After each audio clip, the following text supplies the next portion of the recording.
Sibil? Sino ba yan? 13 Caballero at Republican ng kanyang grupong pinagmulan. Sabi ng ilan sa aking napagtanungan, mabigat din daw yan. Pero kung gaano kabigat, yun ang di ko alam. Baka mainsulto naman pag tinanong ko kung ilang kilo ba yan. Sa paanong paraan mo ko hahamakin sa aking pagiging baguhan? Tuturing mo ko na bata? Pues nandito ka bilang laruan.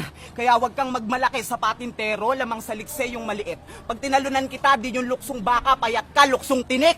Yung mga burda mo sa katawan, tila galing kulungan. O siya, bueno, saktong-sakto, pag pinabagsak ko, yun ang tumbang preso. Kaya wag mo kong tansyahin. Kung babase ka lang sa tingin, walang dalang lason, pero nakakamatay pag nagpatikim. Wala kang alam sa kung anong kaya kong gawin kahit payat ka. Sa akin, mabababoy ka pa rin.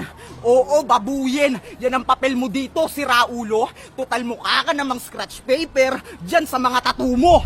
Ganyan ako magsulat, binubuhos ko lahat, mapang-abuso. Pero sinasa puso ko yung pagsusulat bago ko sinasa ulo. Huwag kang mag-inaso, di binigay ni Enigma tong laban para sa'yo. Isipin mo na lang na alam niyang paborito ko ang bulalo. M-Site, tignan mo, bata mo, alanganin na, lagay niya.